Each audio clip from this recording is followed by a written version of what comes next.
नमो वरिहन्ताणं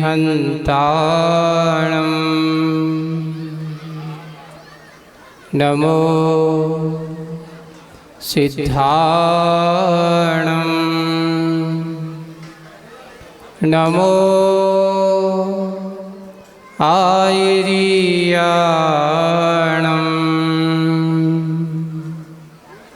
नमो वच्छायाणं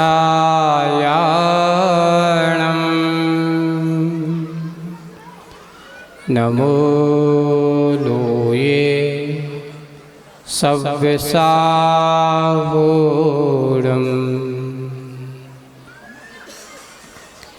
बोलिए पंच परमेश्वरी भगवंतों की, शासन नायक भगवान महावीर स्वामी की जय हो। देवादिदेव 1008 श्री शंभुनाथ भगवान की जय हो। देवादिदेव 1008 श्री शांतिनाथ भगवान की जय हो। परम पूज्य आचार्य गुरुवर श्री विद्यासागर जी महाराज की जय हो। आचार्य श्री समय सागर जी महाराज की जय हो। 3 कम 9 करोड़ मुनि राजों की जय हो। अहिंसा परमो धर्म की जय हो। बोलिए परम पूज्य मुनि श्री अजित सागर जी निराग सागर जी महाराज की समस्त आचार्य संघ की।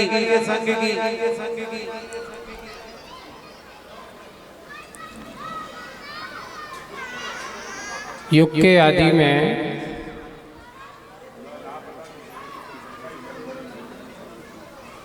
जब भगवान को मोक्ष हो गया, किनको मोक्ष हो गया? आदिनाथ भगवान को। उसके बाद भरत चक्रवर्ती रहे। अब भरत चक्रवर्ती ने विचार किया कि भगवान जहाँ से मोक्ष गए हैं, भगवान जहाँ से मोक्ष गए हैं, क्या किया जाए कि उस पे ऐसा कुछ बनाना चाहिए। तो भरत चक्रवर्ती ने भगवान की दिव्य ध्वनि में और आने वाले पूरे 24 तीर्थंकर वर्तमान काल के और भूतकाल के और इसके बाद जो आने और होने वाले हैं भविष्यत काल के, ऐसे पूरे त्रिकाल 24 का वर्णन सुना। और सुनकर के उन्होंने सोचा कि ये कैलाश पर्वत है, भगवान को जहाँ से मोक्ष हुआ है, इस कैलाश पर्वत पर भगवान की स्मृति के रूप में सिद्ध क्षेत्र को बनाने के लिए उन्होंने पूरे 72 जिनालय बनाने का संकल्प किया। लेकिन जिनालय कैसे बनाने का संकल्प किया था? बात आप सोच रहे होंगे, क्या उस समय पत्थर के जिनालय बनाए थे क्या उन्होंने? अरे भाई, चक्रवर्ती के पास 9 नदियां में एक निधि होती है, नैसर्प निधि।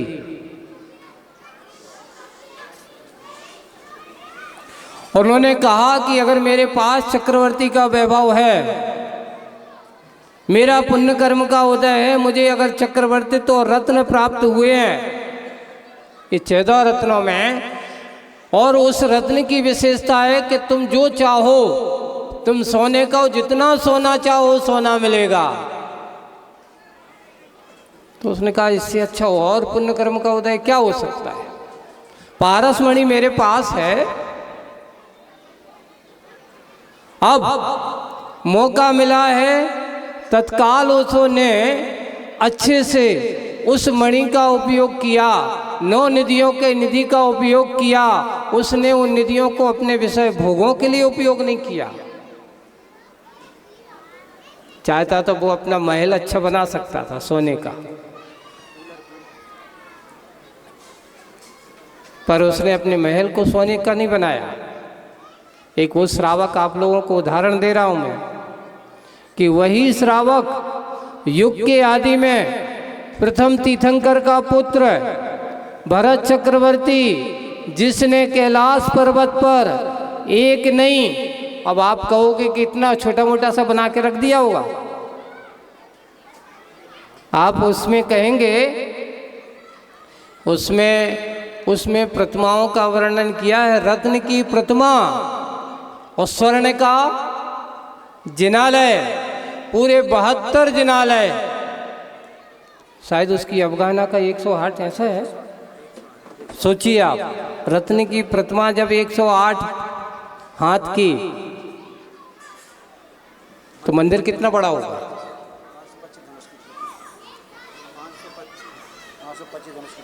प्रतिमा नहीं, 108 का है मेरे हिसाब से, धनुष है। अब इतनी बड़ी प्रतिमा, जितनी भगवान की अवगाहना होगी, नहीं प्रतिमा का शायद मुझे अभी कंफ्यूज है, लेकिन इतना है, इतना बड़ा, आज जितना तुम्हारे पास इतनी बड़ी प्रतिमा भी नहीं बना पाओगे। पत्थर ही नहीं, तुम पत्थर की बना के बताओ। वहाँ भरत चक्रवर्ती ने रत्न की प्रतिमा, और उसके हिसाब से, क्योंकि जितनी बड़ी प्रतिमा होती कम से कम, अपने यहाँ उसमें लिखा है कि 3 गुना उससे हमारे मंदिर का गर्भगृह होना चाहिए। द्वार कितना ऊंचा होगा सोचिए आप, कितना स्वर्ण का जिनालय, एक एक स्वर्ण में पूरी, जितनी आज भारत का पूरा स्वर्ण इकट्ठा कर दो वहाँ एक स्वर्ण के जिनालय में, तो आप पूछो कि महाराज वो है कहाँ, जा बताओ पहले। आज तुम्हारा पुण्य नहीं है, तुम्हारा पुण्य कर्म का वजह नहीं है कि तुम ऐसी जिनालयों के दर्शन कर सकें। बंधुओं ध्यान रखना, अपने यहाँ एक बात लिखी है, अगर व्यक्ति को सोना अगर दान में देता है तो उसका स्वर्णम जीवन बनता है, अगर सोना अगर खो जाए तो समझ लेना बहुत पाप कर्म का उदय आ रहा है तेरा, बहुत संकेत होता है सोने का गुमना। और एक बात है, गिरा हुआ सोना मिलना भी अच्छा नहीं माना जाता, कभी उठाना मत। अब आप दोनों तरफ से कह रहे हो गुम जाए तो नहीं, हो गिर मिल जाए तो भी, कभी बात सत्य है, लिखा है कि गिरा हुआ सोना व्यक्ति के लिए अशुभ कारण, सोने का गुमना अशुभ का कारण, यानी कुछ ना कुछ आपके ऊपर कुछ संकेत मिल रहा है कि कुछ गड़बड़ होने वाला है। इसलिए अगर हम सोने का दान कर देते हैं तो आने वाला अशुभ का बहुत बड़ा संकट क्या हो सकता है, दूर हो सकता है। पर आज के समय में महाराज सोना बहुत कीमती है, तो ये बताओ भगवान से कीमती सोना तो नहीं होगा, भगवान से कीमती है। अरे दुनिया की, हमारे आचार्यों ने लिखा है कि दुनिया की 3 लोक की संपदा एक साइड रख दो, और एक हमारे केवल ज्ञानी भगवान का एक गुण, एक तार, अनंत गुणों के धनी हैं, ऐसे संभवनाथ भगवान जैसे, और संभवनाथ भगवान का इस प्रकार का वैभव आप लोग देख रहे हो, तो हमने कहा देखिए यहाँ के आदमियों को कल शाम को ही बैठ करके हम लोगों की चर्चा हुई, और हमने सोचा, मन में विचार किया, एक काम करो, अब सोने का पानी चढ़ने तो जा रहे हैं, बाकी तो चढ़ा ही जान दो, जो हो रहा है, कम से कम मूल नायक भगवान का मंदिर का कलश तो अब ऐसा होना चाहिए कि सोने के पानी क्या, अब तो पतरा वाला होना चाहिए, सोने का होना चाहिए, सफ़ेद ना पड़े पुनः, क्योंकि अभी भी अपन करेंगे तो 10-12 साल का वो आपको गारंटी थी पीरियड देगा, चले वो होगा, अपनी जगह होगा। अगर हमारा सोना, अगर आपको धन्य करना हो, अपने जीवन को स्वर्णिम करना हो, अपने आप को स्वर्णिमता की ओर लाना हो, तो बिरले व्यक्ति होते हैं जिनका सोना भगवान के चरणों में अर्पित हो पाता है। हाँ, ये बिल्कुल कहा, प्रतिष्ठा हो जाने के बाद प्रतिष्ठा पाठों में लिखा है कि जिस मंदिर का बन करके तैयार हो गया, भगवान विराजमान हो गए, और जब तक मंदिर का शिखर नहीं चढ़ता तब तक प्रतिष्ठा पूरी नहीं मानी जाती। इसलिए जैसे कि पूरे जीवन काल में साधुजन साधना करते हैं, आराधना करते हैं, और अपने आराधना करते करते अंतिम जीवन में संलेखना मरण करके अपने उस संयम की साधना के शिखर के ऊपर कलशारोहण किया जाता है, ऐसे ही पंच कल्याण के बाद जब हमारे भगवान का मंदिर बना और मंदिर बन करके तैयार हुआ, और तैयार हुआ तो उस समय आप लोगों के कलशारोहण जो भी तात्कालिक उस समय जल्दी की व्यवस्था हुई थी वो हो गई। अब आपके सामने इस प्रकार का लक्ष्य है कि अरे भाई कोई बड़ी बात नहीं है, मैंने तो कहा यहाँ बागड़ के सोने के आदमी इसकी बात करेंगे कि एक एक घर में किलो किलो सोना होगा, कम नहीं होगा। पहले तो एक बार मैं जब वहाँ मध्य प्रदेश में था तो मैंने सुना था कि किसी ने मुझसे बताया था कि जब कोई शादी संबंध होता है तो सबसे पहले ये पूछा जाता कि जा भाई ये बताओ तुम अपनी बेटी अपनी बहू को कितना सोना देने वाले हो, कितना सोना चढ़ाने वाले हो। यहाँ ऐसा संबंध होता है, बातचीत होती है, मैंने सुना है। ऐसा ही है ना, पहले पैसा की बात नहीं करते यहाँ। आप तो ये बताओ कि कितना सोना है, बेटी हमारी है, हमारी भी सोने जैसी बेटी है, आप उसको सोना कितना दे रहे हो? आपकी बहू को ही मिलने वाला है, मेरा नहीं होने वाला है। पर इतना है, आप सोने को बहुत महत्व करते हो, पर बंधु ध्यान रखना, वो सोना एक बार अपने शरीर के श्रृंगार के लिए अगर पहनोगे तो आपके लिए पुण्य का आश्रय नहीं होगा, लेकिन आप अपने भगवान के श्रृंगार में अगर उनके सिंहासन पर, उनके शिखर पर, उनके वेदी पर लगा दो, आपका वो सोना अमर हो गया, एक भाव नहीं अनेक भाव तक तुम्हारे साथ रहेगा। यहाँ का ये सोना तो मात्र इसी भाव में काम रहेगा और यहीं छोड़ जाएगा। तुम्हारी आने वाली बहू क्या ये लाओ, और जिस दिन तुम्हारे यहाँ छोड़ने के धीरे से तुम्हें तो पता रहेगा नहीं, कोई दूसरा देख ना ले तो कान में से उतार के रख लेगी, गले से उतार के रख लेगी, फिर बाद में लड़ाई झगड़ा होता है। इसलिए ऐसा सोना मत जोड़ो जो बाद में तुम्हारी संतानों को विवाद कराए। हाँ, बहुत बहुत इसका तो एक साक्षात उदाहरण इंदौर में हमने देखा है अपने ही समाज के एक व्यक्ति का, कि उसने अपने माता पिता उसकी बुरी आदतों के कारण से गलत आदतों में फंस गया। माता पिता ने उसको पैसा देना बंद कर दिया कि जब तक तुम आदत नहीं सुधारोगे तब तक मैं तुम्हें कुछ भी खर्चे के पैसे नहीं देंगे। करोड़ों की संपत्ति थी, छोटा मोटा परिवार नहीं था, करोड़ों की संपत्ति थी। यहाँ तक कि अपने जो बेटा व्यसनों में फंसा हुआ है, बुरी आदतों में फंसा है, उसने ही अपने पिता के लिए लोगों को, दूसरों को सुपारी दे करके अपने माता पिता की क्या करवाई और जाकर के नाटक करने लगा, क्योंकि जीते जी माता पिता तो उसके नाम से संपत्ति कर नहीं रहे थे, अब अकेला बेटा है। उसने अपने माता पिता के लिए मरवाने के लिए सुपारी दी और बाद में पता चला कि भाई ये तो ऐसा हुआ है, और कहाँ से पकड़े गए। आखिर आज वो घर जिसकी वो संपत्ति है, उस संपत्ति को भोगने वाला वो जेल में बंद है। अब आप सोचना, ऐसी संपत्ति जो आपके लिए विपत्ति का कारण बन जाए, वो संपत्ति हमारे लिए सुखकारी हो ही नहीं सकती।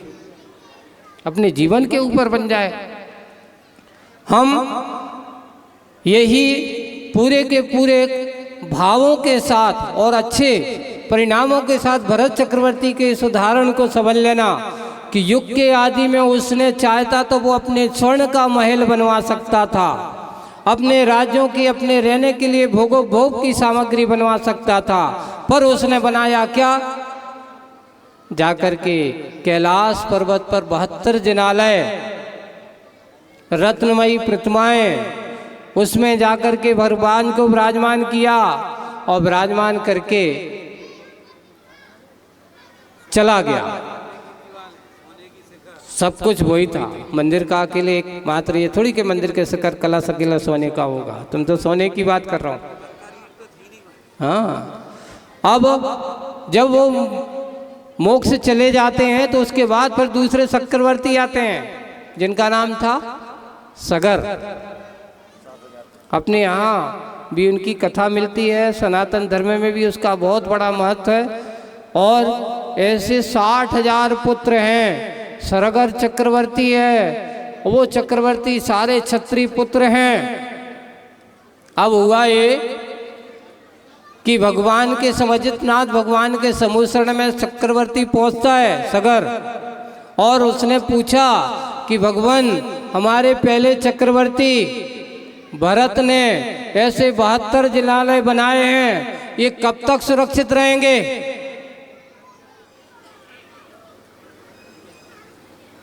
इनकी रक्षा कैसे करना है, कब तक होगी?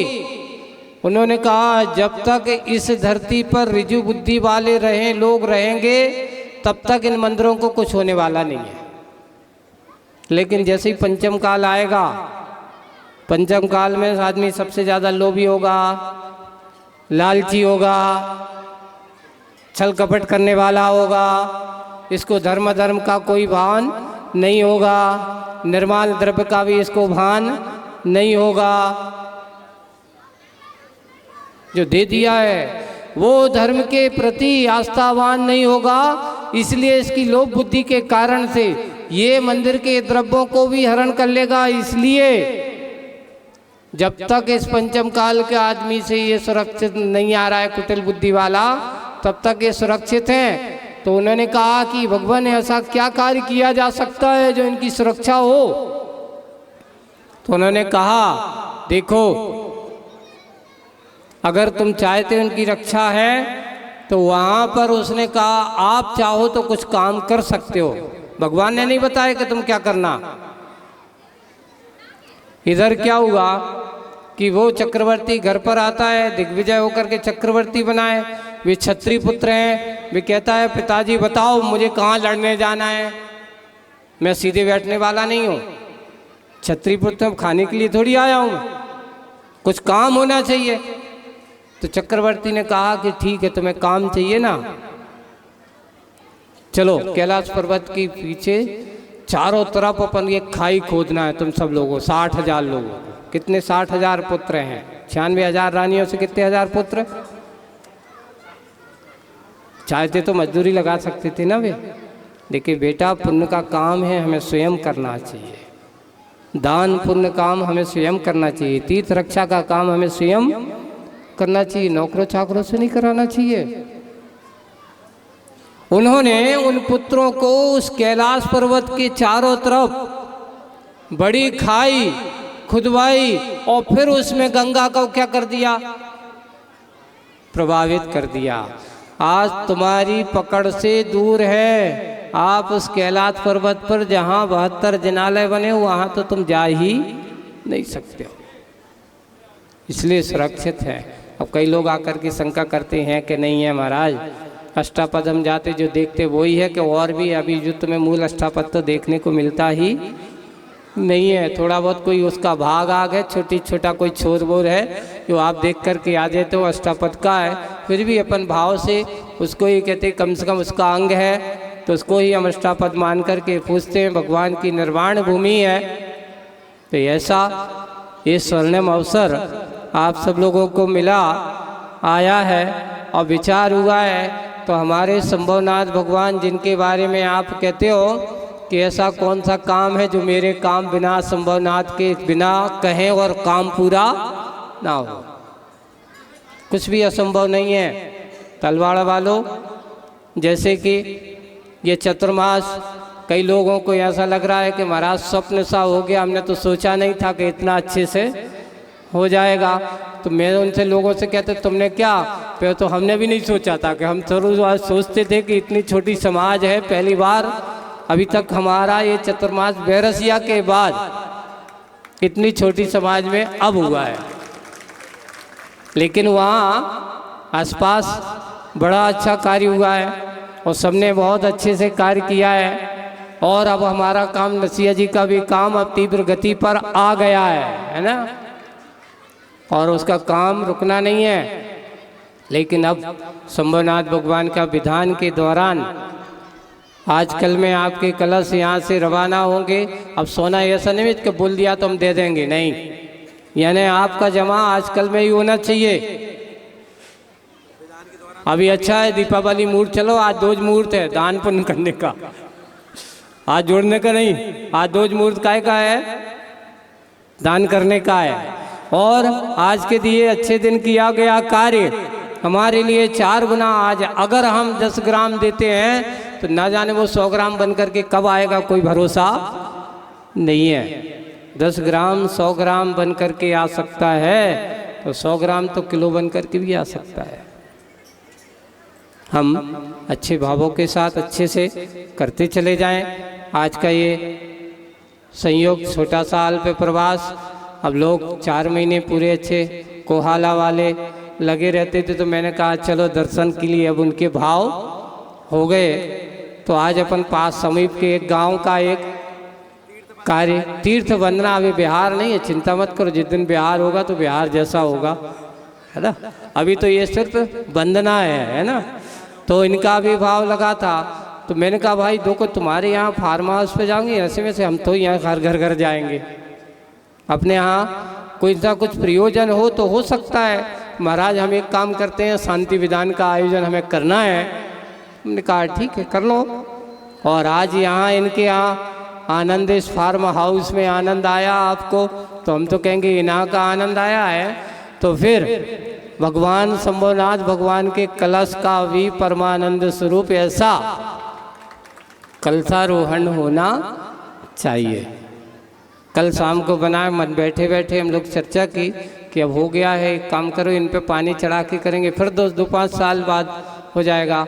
एक काम करो कम से कम ऐसा 25-30 साल के लिए कोई निश्चिंत हो जाए कि हब उतारने का कोई काम ना हो। वैसे दुनिया में ऐसी कोई अजर अमर चीज़ नहीं है कि एक बार बन जाने के बाद कभी मिटती ना हो, लेकिन फिर भी हमारा एक पुण्य अच्छा कार्य किया है।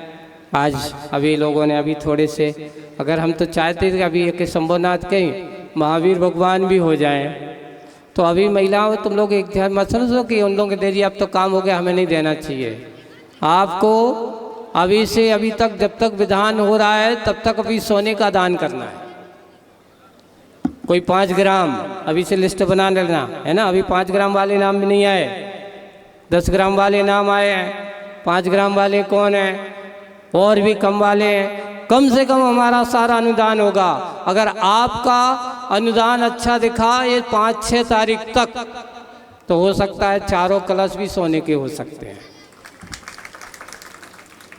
चारों कलश भी सोने के हो सकते हैं। लेकिन शंभुनाथ भगवान का तो अब स्वर्ण कलश तो होगा ही।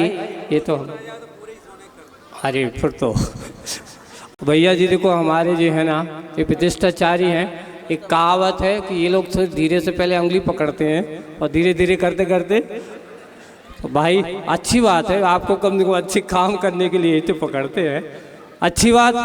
और अगर ऐसा होता है तो वो भी हो सकता है, लेकिन बस अपना अंदर का भाव बनाओ, विशुद्धि बढ़ाओ। हम लोग ध्यान है खजुराहो में हम लोग 2018 की 1 जनवरी को, या हम लोग सतना चतुर्मास के बाद खजुराहो गए। देखिए आपको बता रहा हूँ मैं, और उस खजुराहो में हम लोग करीब करीब 1 माह रहे, दिसंबर में 2017 के शीतकाल में। और इतनी ठंडी होती थी, इतनी ठंडी, 1-2 टेम्परेचर रहता था वहाँ, ऐसी ठंडी शीतकाल में। वहाँ की कमेटी को बुलाया, वहाँ अमरकंटक में करीब करीब उस समय 17, 18, 20 शिखर थे पूरे सारे। अब उन शिखरों पर जो कलश थे उन पे सब काले पड़ रहे थे, और पत्थर कहीं कहीं शिखरों पे पत्थर पे लगे थे। कमेटी वालों ने कहा महाराज कुछ अगर ऐसा होगा तो एक आयोजन किया वहाँ आचार्य श्री का आचार्य पदारोहण दिवस का आयोजन हुआ, और आचार्य पदारोहण के दिवस का आयोजन हुआ उस दिन ये भूमिका बनी और भूमिका बन करके तैयार हुआ। और देखिए आप, इसका ये प्रभाव होता है, इनका एक अतिशय ये होता है कि आचार्य श्री का 2017 में हम लोग गए और आज 1 जनवरी 18 को वहाँ पर कलशारोहण सारे शिखरों पर स्वर्ण बुलाया, इकट्ठा किया गया, स्वर्ण चढ़ा और पूरे शिखर हुए। शांतिनाथ भगवान का ऐसा अतिशय हुआ कि 2018 का चतुर्मास आचार्य जी का खजुराहो में हो गया, और फिर तो वहाँ के बारे न्यारे हो गए, और उस पर आचार्य जी ने उसका नाम ही क्या कर दिया, स्वर्णोदय तीर्थ। आज ये ध्यान रखना, हम कुछ भी अच्छा कार्य करते हैं और वो कार्य करते हैं तो वो कार्य एक कुछ ना कुछ अच्छा रहस्य का कारण बन जाता है। अपना हमारी भक्ति, हमारा इस प्रकार का कार्य जो आपके लिए, हम सब के लिए एक विशेष योगदान बन सकता है। संभवनाथ भगवान का क्या क्या संभव हो जाए, क्या क्या यहाँ के असंभव दूर हो जाएं, कोई बात नहीं है। आज तुम कलशों से काम तो चालू करो, नसिया जी कब बन के तैयार हो जाए, वो कब भगवान आ जाएं, आप देख लेना। ये कार्य अगर हमारी सच्ची श्रद्धा और भक्ति के साथ होगा, ये सब काम अपने आप होते चले जाएंगे। अपने बढ़ाते चलो कदम, आपकी मंजिल तुम्हारे सामने होगी, उस मंजिल पर हम बढ़ते चलें। इसी भावना के साथ आज यहाँ जो कार्य किया गया है, विधान का कार्य है और दर्शन का कार्य है। हम लोग क्या करते हैं, लोग कहते हैं महाराज आप लोग जहाँ जाते हो सब हम लोगों की कहीं ना कहीं जहाँ जाते हैं कुछ ना कुछ खर्चे ही करवा दे, तो खर्चा नहीं करवाते हैं। तुम्हारा जो पाप है उसमें तो थोड़ा सा निकाल करके पुण्य में परिवर्तित करवा देते हैं। खर्चा नहीं है, ये तुम्हारा पाप का धन को किस में परिवर्तित किया, ये सोच लेना कि जैसे वो होते ना, कई लोग होते नंबर 2 की कमाई नंबर 1 में कर देते ना, ये सोच लेना वैसे ही तुम्हारा पाप को, काला धन को स्वर्णिम पुण्यशाली बनाने का काम अगर होता है तो वो तुम्हारा दान से ही हो सकता है, और कोई दूसरा कार्य नहीं है। वो दान आप सब करें। इस प्रकार अभी स्वर्ण का पूरा माहौल अभी चलते रहेंगे।